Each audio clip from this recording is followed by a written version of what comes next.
Video kita selalu dapat rekomendasi dari YouTube, tapi kenapa kok views kita semakin menurun dan bahkan viewsnya nggak naik-naik atau bisa dikategorikan channelnya sepi? Yuk kita akan bahas video kali ini, kita akan kupas juga dan kebetulan ini merupakan request atau mungkin ya masih dalam kategori bedah channel. Yuk kita mulai. Assalamualaikum warahmatullahi wabarakatuh. Video kali ini kita masuk segmen bedah channel lagi ya teman-teman. Jadi di segmen kali ini ada beberapa pertanyaan mengenai tentang kenapa kok channelnya ini dapat banyak rekomendasi tapi viewsnya tidak rame atau channelnya sepi. Dan di sini saya sudah cek channel beliau. Beliau adalah Wongso Kemis. Terus kemudian di sini beliau menanyakan hal yang tadi ya, kenapa kok udah dapat rekomendasi dari YouTube tapi channelnya atau viewsnya tetap sepi. Nah, oke. Di sini saya sudah melihat channel beliau. Jadi sebelum kita mulai untuk berusaha membedah channel beliau, belajar bareng-bareng, belajar bersama, ketika saya di posisi beliau, kira-kira apa yang saya lakukan untuk mengembangkan channel saya. Nah, ini semoga ini bisa menjadi pembelajaran bersama. Ya, saya tidak mengatakan saya pasti benar, tapi ini benar-benar real tentang apa yang saya pahami, apa yang saya kuasai selama ini untuk membangun sebuah channel-channel baru seperti beliau ini. Saya harus ngapain sih? Nah, itu akan saya bahas di video kali ini. Tapi ngomong-ngomong soal rekomendasi, ya kenapa kok video kita banyak rekomendasi tapi kita tidak mendapatkan banyak views? Nah, itu kenapa? Sebenarnya simple ya. Kita tahu dapat rekomendasi atau tidak itu dari mana sih? Nah, itu kita bisa cek di laporan analitik kita. Di laporan analitik itu ada yang namanya penayangan, ada juga yang namanya tayangan. Nah, kalau tayangannya ini banyak ya, artinya video kita itu disebarin YouTube kemana-mana tuh. Banyak banget di 1,6. Nah, ternyata penayangannya cuman menghasilkan 121.000. Itu artinya apa? Ya berarti yang berhasil ditonton itu ya cuman di penayangan. Jadi, dengan kata lain seperti pertanyaan beliau ini cukup sederhana ya. Jadi kenapa kok dia mendapatkan banyak rekomendasi? Mungkin video dia itu disebarin kemana-mana, tapi sayangnya jarang yang nonton videonya atau yang nonton cuman sekian persennya aja. Nah, itu kenapa? Oke, sebenarnya faktornya banyak. Yang pertama adalah mungkin thumbnailnya, mungkin isi videonya, mungkin judulnya dan lain sebagainya. Karena kita ngomongin soal algoritma itu tidak sesimpel yang kita pikirkan. Banyak segala aspek. Kalau misalnya kita ngomong kayak rumus fisika, rumus kimia, banyak variabel-variabel yang menentukan untuk terjadinya sebuah hasil ya, dimana hasil itu pastinya adalah views ya. Oke. Jadi cara kerja algoritma sebenarnya simpel. Video kita itu akan direkomendasikan ke orang-orang yang tepat, yang kira-kira yang algoritma YouTube itu mikir, wah kayaknya orang-orang ini tuh bakal suka dengan video kalian. Nah, dari mana latar belakang algoritma YouTube itu tahu? Latar belakangnya sebenarnya cuman dari data-data para penonton kalian sebelumnya, dari judul kalian, dari isi video kalian, dari deskripsi kalian. Ya, algoritma ini akan berusaha untuk mengenali sedetail-detailnya tentang video kalian. Oh, video kalian ini membahas tentang musik, video kalian ini musiknya karya sendiri, oh video kalian ini cover, oh rata-rata penonton yang menonton video kalian ini orangnya suka hal-hal ini dan lain sebagainya. Nah, ini ketika teman-teman melakukan hal seperti ini, ketika teman-teman membuat sebuah konten di mana kalian itu benar-benar viewsnya organik, itu data yang masuk ke Google, data yang masuk ke YouTube, itu data yang valid dan organik juga. Tapi kalau teman-teman pernah melakukan sub for sub, teman-teman juga pernah melakukan saling support, saling tonton sana-sini, yang mana mempromosikan videonya kemana-mana, nah ini sebenarnya bukan sesuatu yang salah, tapi kalau saya pribadi, saya kurang menyukainya. Kenapa? Karena saya ini basicnya adalah seorang programmer, seorang yang bekerja di bidang sistem informasi.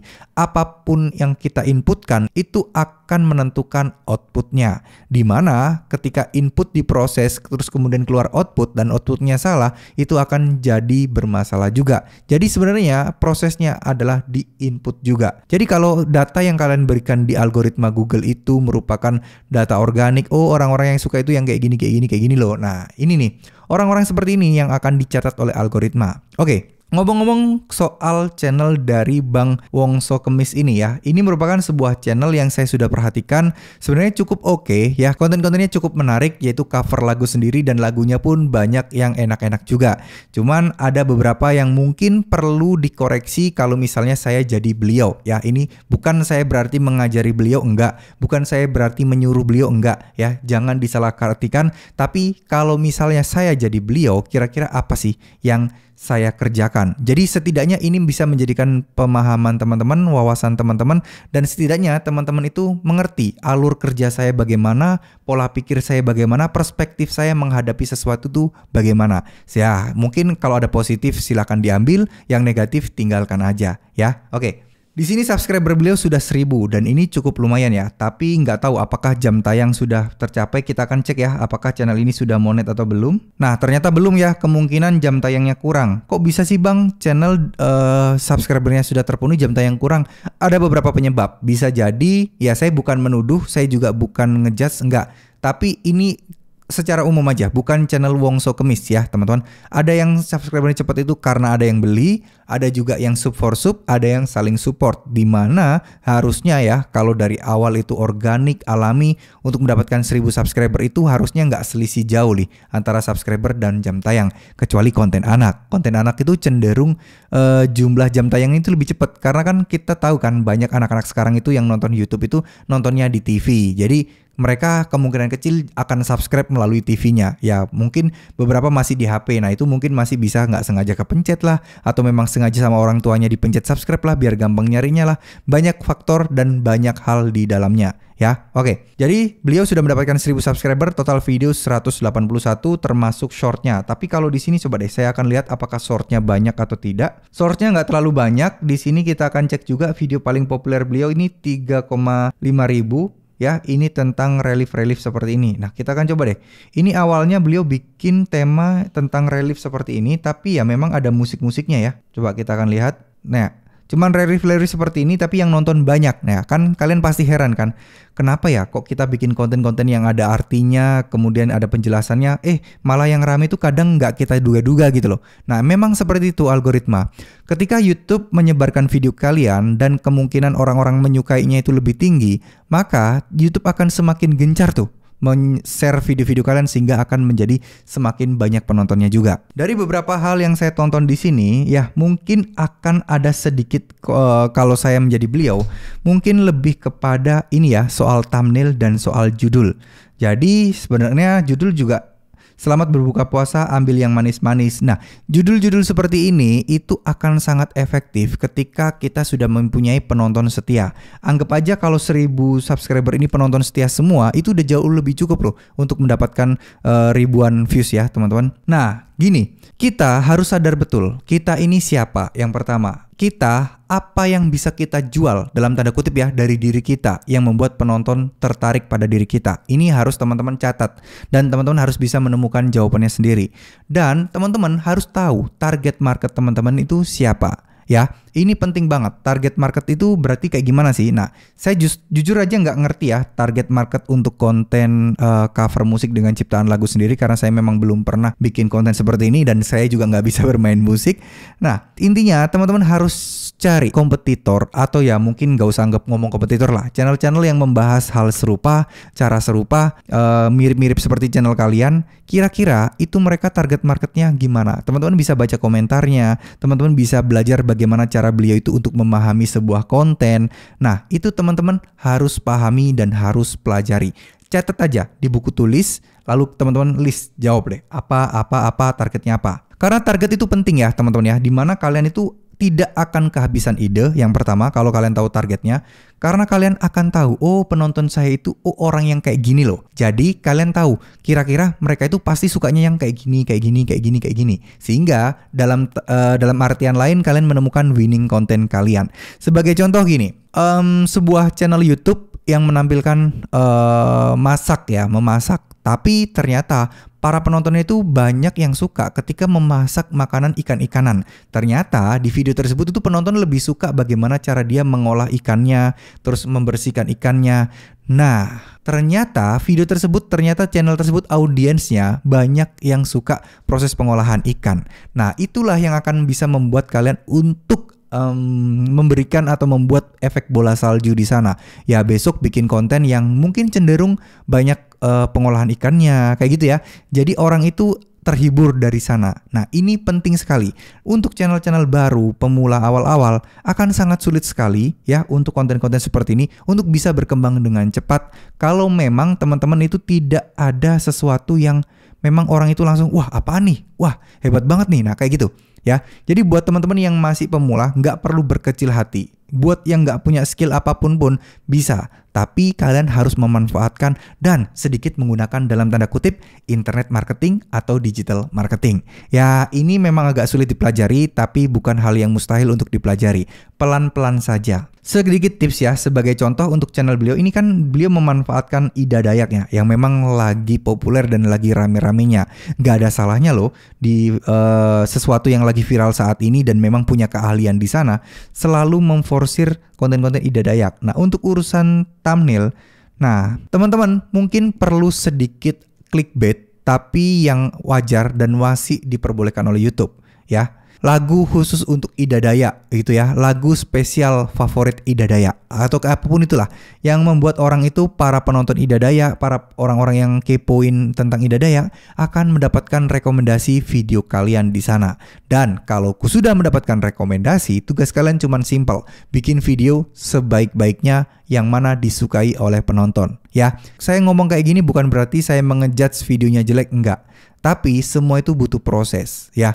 Jadi mindset kalian itu jangan puas di posisi saat ini, tapi coba terus untuk pelajari apa yang lebih bagus, dan lain sebagainya. Untuk Bang Wongso Kemis ini kan beliau kontennya adalah berfokus kepada audio sebenarnya ya. Jadi pastikan untuk membuat audio yang lebih enak didengar, jernih. Sebenarnya bukan masalah kualitas suara atau kualitas musiknya, enggak, tapi lebih kepada yang kan kalau kita kadang sering syuting itu kan terdengar suara angin, suara berisik dan lain sebagainya. Sebisa mungkin itu dihindari. Karena kita tahu lah ya, orang mendengarkan konten musik itu kan selain untuk melihat idolanya sedang bermain musik, itu kan juga pengen menikmati lagu-lagunya. Jadi konten-konten seperti ini mungkin ya sedikit saran kalau boleh coba riset sesuatu yang sedang trending. Numpang, nebeng, atau mungkin pansos dari konten-konten yang viral. Atau mungkin lagi rame nih Ida Dayak dengan pesulap merah. Coba dibikinin lagunya ya, yang mengundang semuanya.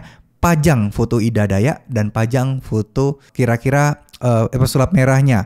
Lalu di situ lagu kalian bisa tulis sesuatu kata-kata yang ada di syair lagunya, yang mana kata-kata itu clickbait banget, yang mana kata-kata itu ketika orang scroll, kepo banget gitu ya. Itu adalah salah satu contoh aja. Nah, ada banyak hal apa yang lagi viral. Contoh mungkin tentang politik boleh, terus kemudian tentang gosip artis kalau mau bahas gosip artis, nah itu juga oke ya. Apalagi artis itu kalau kalian tinggal pantau aja ya Lambe Tura. Sebagai contoh seperti ini deh, biar kalian ada gambaran. Nah oke, ini adalah akun Lambe Tura ya. Teman-teman bisa ikut menyajikan konten-konten yang viral-viral seperti ini.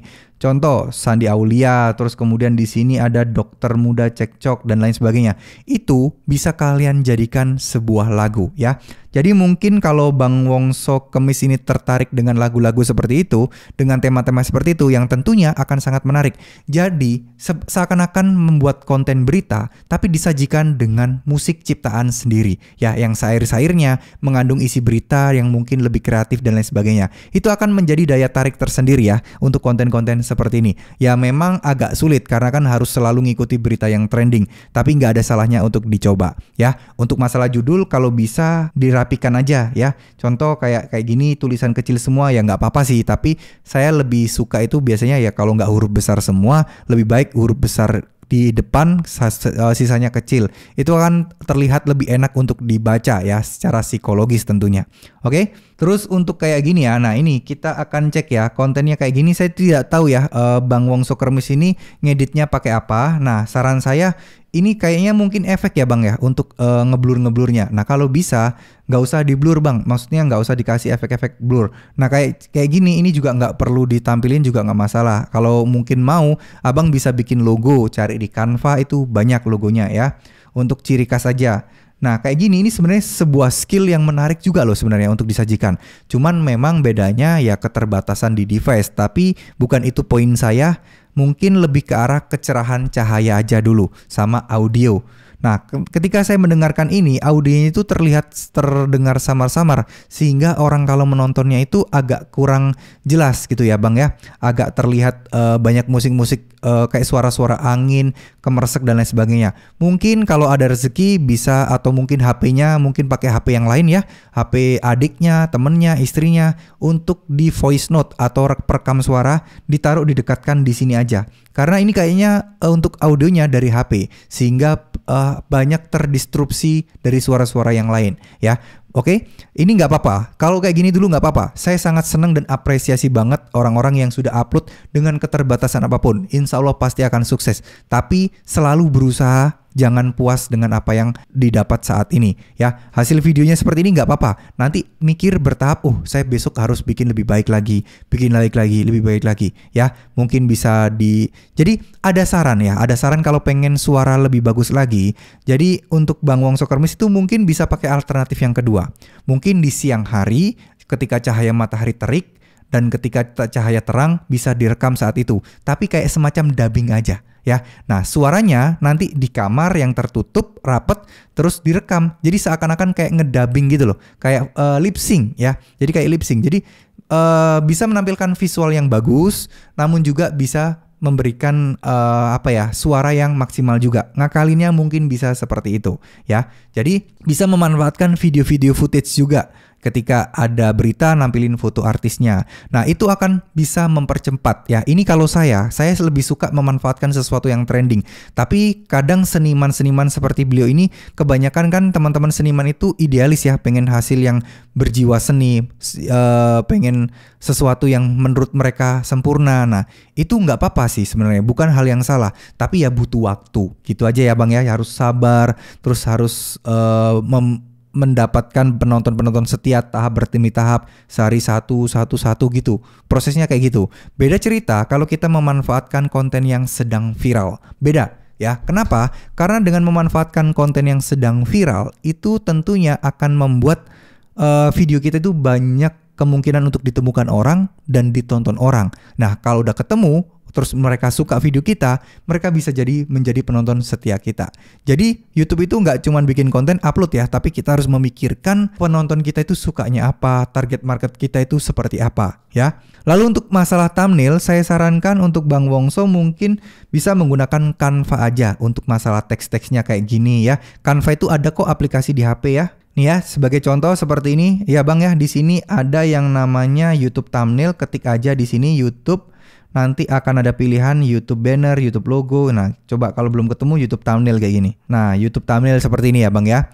Terus kemudian di sini bisa banyak pilihan. Mungkin di sini kita blank aja dulu, kita akan cari di dalamnya. Kita akan cari di sini musik ya. Coba akan ada banyak pilihan nih kayak gini nih. Abang bisa edit fotonya nih di sini nih nanti nih. Model-model kayak gini, model-model kayak gini, atau ya apapun itulah yang mana thumbnailnya yang sebisa mungkin yang eye catching, membuat orang itu perhatiannya langsung, tertarik apa nih kayak gitu ya. Ini memang tidak mudah, tapi insya Allah bisa kok kalau terus dipelajari ya teman-teman ya.